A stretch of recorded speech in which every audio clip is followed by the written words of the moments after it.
जो बड़ा कठिन है और यहाँ से चढ़ते हुए हम ऊपर की तरफ जाते हैं।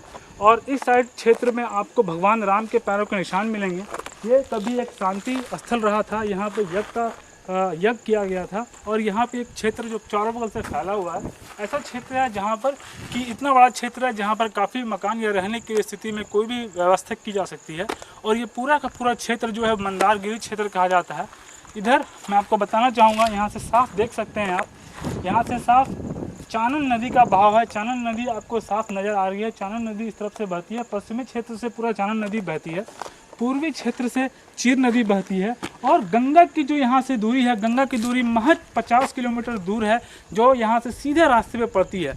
एक ऐसा कभी वक्त रहा होगा जब गंगा इस पर्वत के बड़े नज़दीक से बहती होगी, ये चीर नदी, चानन नदी इस बड़ी नज़दीक से बहती होगी, और चीर नदी भी इस बड़े नज़दीक से बहती होगी। इस पूरे क्षेत्र में जल का जमाव रहा होगा। इस वजह से शायद ऋषि मुनियों ने जंगल में पानी के बीच स्थित इस पर्वत को देखकर शायद समुद्र मंथन की कल्पना की होगी। और ये कितना साक्ष्य और कितना सही है, अगर हम साइंटिफिक तौर से देखें तो एक एटम का डिफिनेशन अगर साइंटिफिक तौर से हम देखते हैं, atom is the smallest particle which can not state in free state but take part in chemical reaction. हमारे हिंदू शास्त्र में भी भगवान की परिभाषा यही है। भगवान सूक्ष्म है, कण कण में व्याप्त है, लेकिन दिखता नहीं है। अगर श्री कृष्ण के महाभारत में विराट रूप को देखें तो वो पूरी तरह से एक ब्लैक होल का कंसेप्ट है, जिसमें उस विराट रूप में श्री कृष्ण ने दिखाया था कि उसके अंदर सारी चीज़ें उसके अंदर आ रही हैं, जीव जंतु, पर्वत, धरती, पानी, सब कुछ। शायद यही कंसेप्ट ब्लैक होल का भी है। इसलिए हमारा शास्त्र नहीं, पूरी तरह से साइंस है। अगर हम उस दृष्टिकोण से उस चीज़ को तराशें तो शायद हमें अपने उत्पत्ति की बिल्कुल सटीक जानकारी प्राप्त हो जाएगी। और शायद मैं जिस जगह पर फिलहाल खड़ा हूँ वो धरती का एक केंद्र बिंदु है, जहाँ से कभी सृष्टि की रचना की गई थी, जिस तरीके से लोगों में और हमारे शास्त्रों में कही गई है। इसी के साथ मैं इस क्षेत्र को, इस चढ़ाई को यहीं पे ख़त्म करता हूँ। आशा करता हूँ कि मैंने काफ़ी गलतियाँ इस बीच में की होगी, क्योंकि मुझे इस बारे में पूरी जानकारी नहीं है। और साथ में मेरी जो कोशिश है सिर्फ इस क्षेत्र को, इस मंदारगिरी को लोगों तक पहुँचाना है, ताकि हिंदू धर्म, ऋषि मुनि जो आज भी शास्त्र और अध्यात्म में विश्वास करते हैं, उन्हें पता चलना चाहिए कि उनकी अध्यात्म की सबसे बड़ी पूंजी ये मंदारगिरी है, न कि कुछ और। मंथन है इसके ऊपर, यहाँ से साफ साफ दिखाई दे रहा होगा, ये मथनी है जिसके ऊपर में हमारा मंदिर स्थित है। महावीर जैन की मंदिर, जो कभी 1950 में ब्रिटिश एरा में यहाँ के जमींदारों ने महावीर लोगों के, जो उनके उपासक थे, उन लोगों को दे दी गई थी। और तब से यहाँ मंदार की ज़मीन, मंदार की भूमि ये स्थित है। और यहाँ से हम अपनी चढ़ाई को ख़त्म करेंगे और आशा करते हैं कि हमारे द्वारा प्रस्तुत किया गया ये कोशिश आपको पसंद आएगा।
चल चल।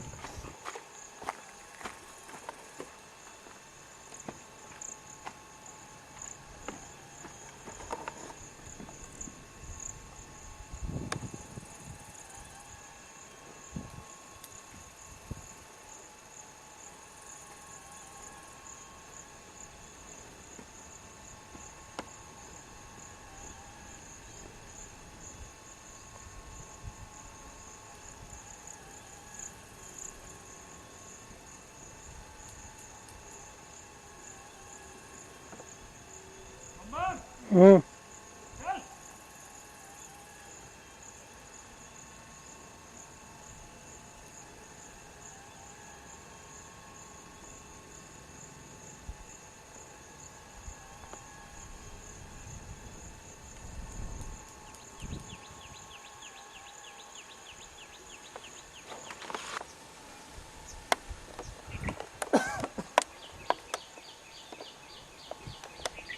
यह है रान झड़ोखा।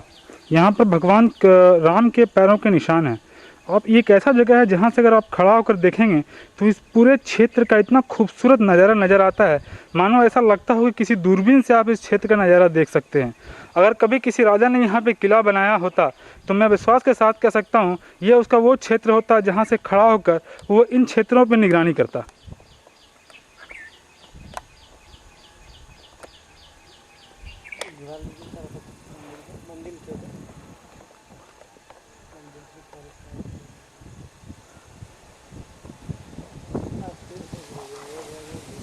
हाँ,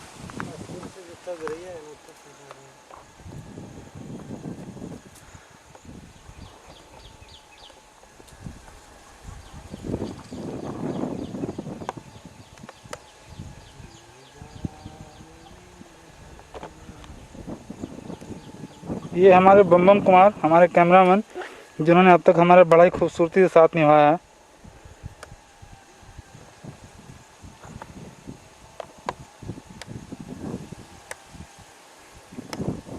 यह है वेदशाला। कहा जाता है कि वेदों के कुछ अक्षांश यहाँ पर बैठकर लिखे गए थे।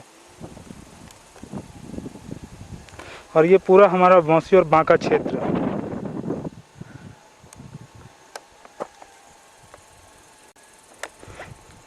फर्ज कीजिए कि इस सारे क्षेत्रों में पानी का जमाव हो और ये पर्वत बीच में खड़ा हो तो कैसा प्रतीत होता होगा।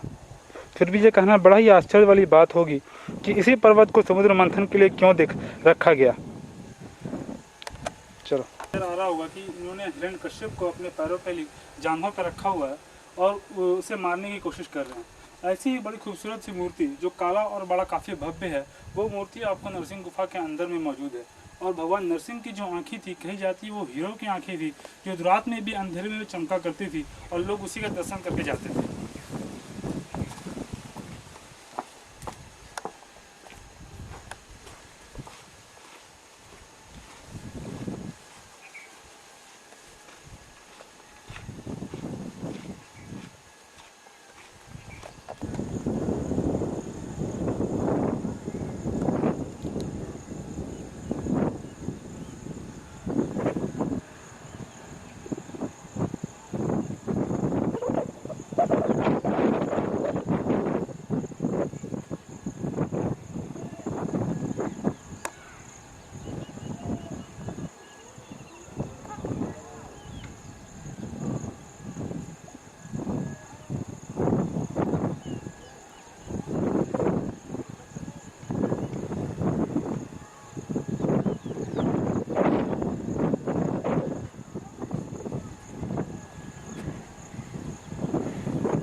चाबी तो आपके पास है ना?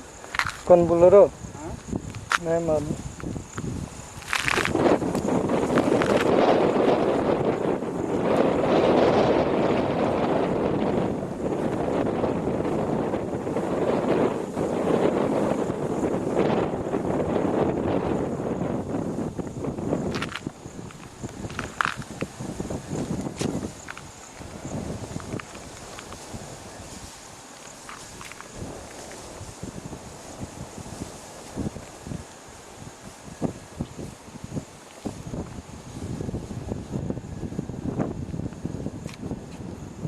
चढ़ के स्कूल का फोटो ले लो।